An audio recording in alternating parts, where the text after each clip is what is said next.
Bible में 40 का number हर जगह दिखाई देता है। यीशु ने 40 दिन रेगिस्तान में बिताए और शैतान ने उन्हें बहकाने की कोशिश की। नूह ने 40 दिन बाढ़ में बिताए। इसराइलियों ने 40 साल तक जंगल में भटकते रहे। मूसा ने 40 दिन माउंट सिनाई पर बिताए। बाइबल में 40 का नंबर एक खास ताकत रखता है जो शायद अब तक किसी ने नहीं देखी हो। ये सिर्फ दिनों या सालों का नंबर नहीं है।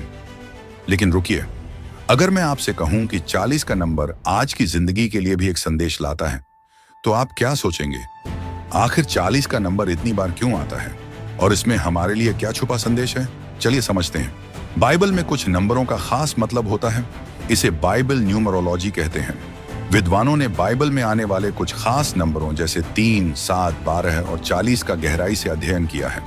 इनमें 40 का नंबर बहुत खास है। ये बदलाव, तैयारी और परमेश्वर की योजना पूरी होने का संकेत देता है। यह नंबर हमारे लिए भी एक तोहफा जैसा है। बाइबल में 40 का नंबर एक खास आध्यात्मिक पल को दिखाता है। यह इतना महत्वपूर्ण है कि यह बाइबल में 150 से ज्यादा बार आता है। जैसे 40 दिन और 40 रात वाली बात 24 बार कही गई है। यह हमेशा किसी परीक्षा, मुश्किल समय या सजा के साथ जुड़ी होती है। चलिए पहले उदाहरण से शुरू करते हैं। जब इस्राएली 40 साल तक जंगल में भटकते रहे, यह समय उनकी परीक्षा और नए देश में प्रवेश की तैयारी का था। बाइबल में लिखा है, तुम्हारे बच्चे 40 साल तक यहाँ चरवाहे बनकर रहेंगे और तुम्हारी बेवफाई के कारण दुख उठाएंगे जब तक तुम्हारी पीढ़ी जंगल में खत्म न हो जाए। 40 साल तक तुम अपने पापों के लिए दुख सहोगे और जानोगे कि मेरे खिलाफ होना क्या होता है। लेकिन 40 के इस नंबर से जुड़ी सबसे बड़ी सच्चाई अब तक छुपी हुई है। इसे जानने के लिए अंत तक देखते थे रहिए। मिस्र से भागने के बाद इजरायली बहुत मुश्किल में थे। अब वे कहां जाएं? परमेश्वर ने उनके लिए एक वादा किया हुआ देश तैयार किया था, लेकिन एक समस्या थी। उस समय की इस्राएली पीढ़ी को परमेश्वर की योजना पर भरोसा नहीं था, इसलिए वे उस देश में प्रवेश नहीं कर पाए। इसी कारण इजरायली 40 साल तक जंगल में भटकते रहे, नई पीढ़ी के तैयार होने का इंतजार करते हुए। यह बात गिनती 14 में समझाई गई है। 40 साल क्यों? क्योंकि यह एक ऐसा समय है जो परीक्षा और बदलाव का संकेत देता है। बाइबल में लिखा है कि जंगल की यात्रा सिर्फ भटकने का समय नहीं था, बल्कि यह एक उद्देश्य के साथ कुछ छोड़कर कुछ पाने की यात्रा थी। लेकिन अगर आप उस समय के इजरायलियों से पूछते, तो क्या आपको लगता है कि वे समझते कि उनकी यात्रा का कोई संदेश है? शायद नहीं, लेकिन यह समय बहुत जरूरी था ताकि वे परमेश्वर पर भरोसा करना सीख सकें। जैसा कि निर्गमन 16 में बताया गया है, परमेश्वर ने 40 साल तक उनके लिए स्वर्ग से पानी और रोटी, जिसे मन्ना कहते हैं, दी। फिर भी इस्राएली शिकायत करते रहे। उन्होंने कहा, उन्होंने परमेश्वर और मूसा के खिलाफ बोला, आप हमें मिस्र से बाहर क्यों लाए? क्या हमें जंगल में मरने के लिए लाए हैं? यहाँ न रोटी है न पानी, और यह खराब खाना हमें बिल्कुल पसंद नहीं। ये चीजें चमत्कारी थीं और परमेश्वर की देखभाल को दिखाती थीं। लेकिन सोचने वाली बात है, शुरुआत में इजरायली मन्ना को देखकर चकित थे, लेकिन कुछ समय बाद उन्होंने इसकी कदर करना बंद कर दिया। आप सोच सकते हैं, उन्होंने इस रोज के चमत्कार को नापसंद करना शुरू कर दिया। मन्ना सिर्फ खाना नहीं था, यह यीशु मसीह का प्रतीक था, जो जीवन की रोटी है। इस्राएलियों को हर दिन परमेश्वर पर भरोसा करना सिखाया गया था। अब सोचिए, क्या आप और मैं भी कभी इस्राएलियों की तरह व्यवहार करते हैं? क्या हम परमेश्वर के दिए हुए आशीर्वाद और मदद को नजरअंदाज करते हैं? आप और मैं भी कभी कभी अपनी जिंदगी में ऐसा समय देखते हैं जब हमें लगता है कि हम कठिनाइयों के जंगल में हैं। ऐसे समय में हम परमेश्वर की मदद को पहचान नहीं पाते और जल्दी से शिकायत करने लगते हैं। जब 40 साल पूरे हुए तो मूसा ने नई पीढ़ी को परमेश्वर की वफादारी याद दिलाई। उन्होंने कहा, तुम्हारे परमेश्वर ने तुम्हारे हर काम में तुम्हें आशीर्वाद दिया है। इस बड़े जंगल की यात्रा में उसने तुम्हारा ख्याल रखा है। इन 40 सालों में तुम्हारा परमेश्वर तुम्हारे साथ रहा है और तुम्हें किसी चीज की कमी नहीं हुई। इजरायलियों की कहानी, जिन्होंने 40 साल जंगल में बिताए, हमें धैर्य, भरोसे और परमेश्वर के अटूट समर्थन के बारे में सिखाती है। जब भी हमें किसी मुश्किल का सामना करना पड़े, तो इस्राएलियों की कहानी को याद करें।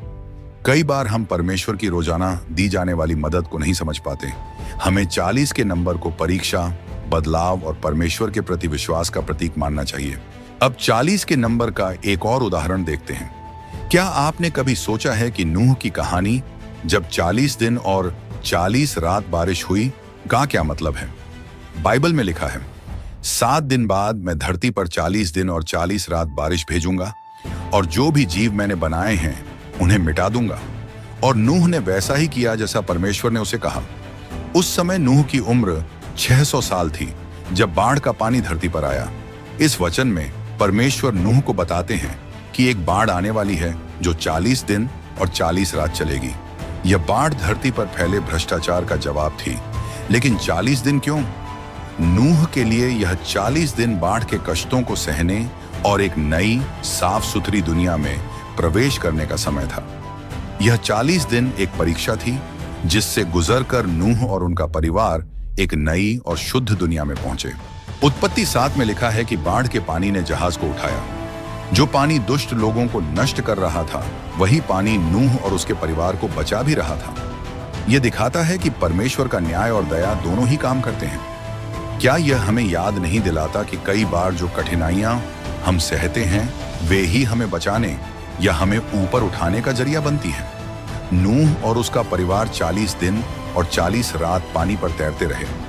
उन्होंने परमेश्वर के न्याय को देखा जो एक भ्रष्ट दुनिया पर था, और उनकी दया को भी महसूस किया जिसने उनकी जान बचाई।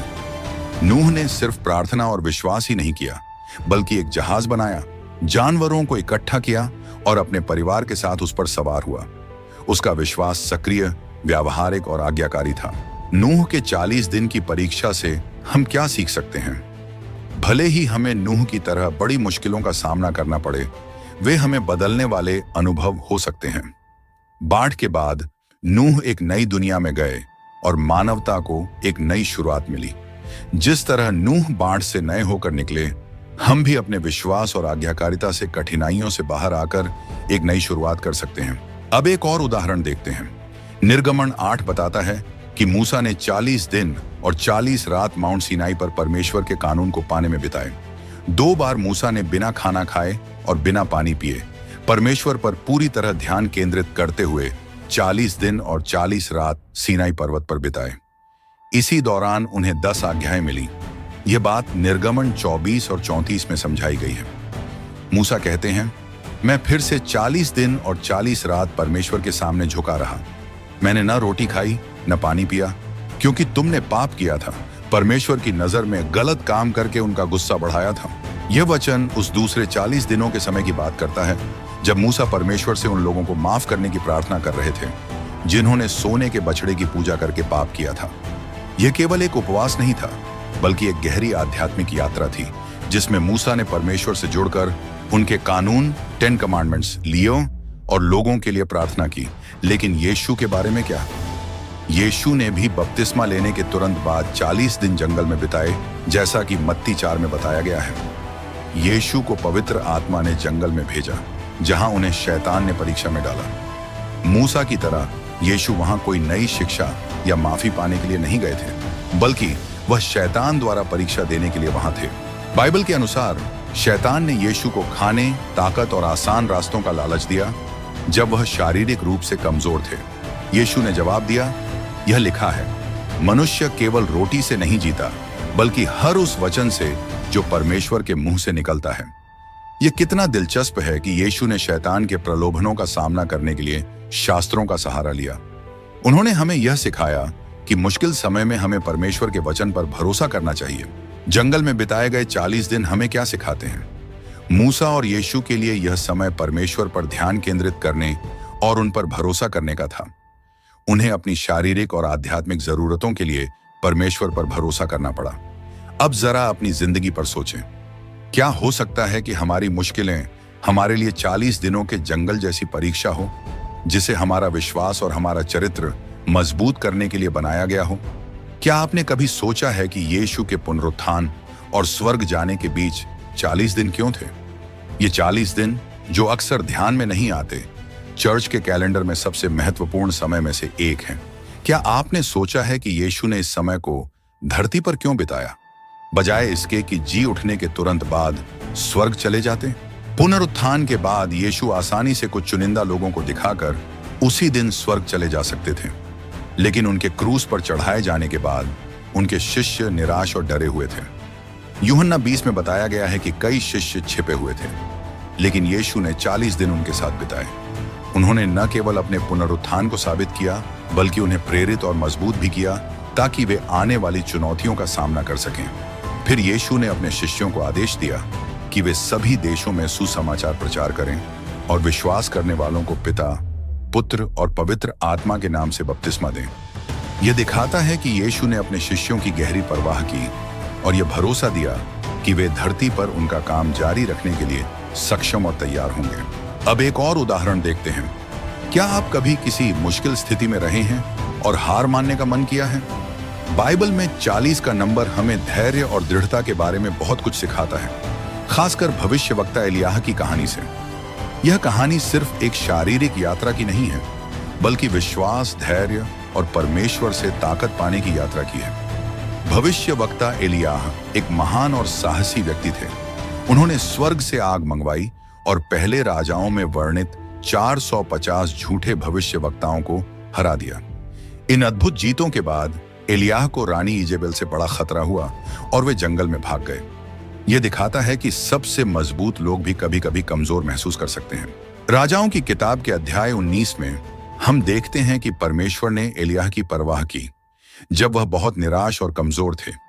परमेश्वर ने एलियाह को अकेला नहीं छोड़ा, उन्होंने उसे खाना और आराम दिया।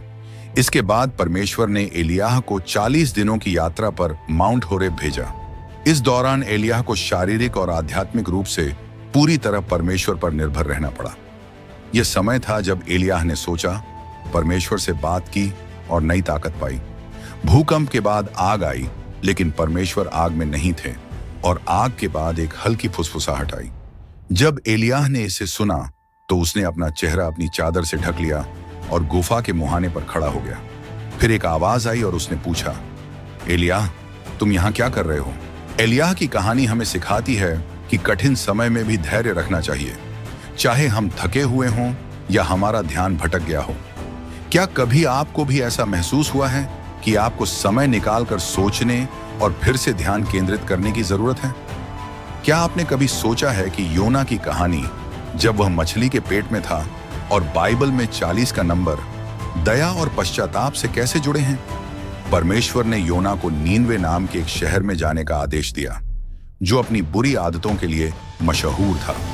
वहां जाकर योना ने कहा, 40 दिन और नीनवे तबाह हो जाएगा।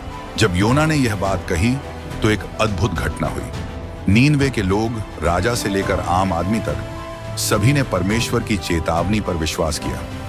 40 दिनों तक उन्होंने उपवास किया और टाट के कपड़े पहने, जो पश्चाताप और शोक का पारंपरिक तरीका है।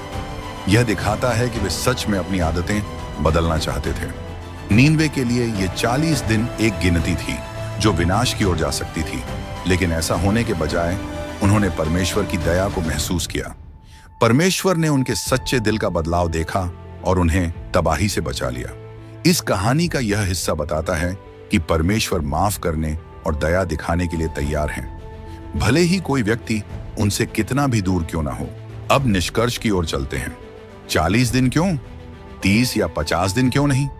बाइबल इस बात को साफ तौर पर नहीं बताती, लेकिन बार बार 40 दिनों का जिक्र यह दिखाता है कि यह समय किसी बड़े आध्यात्मिक बदलाव के लिए काफी है।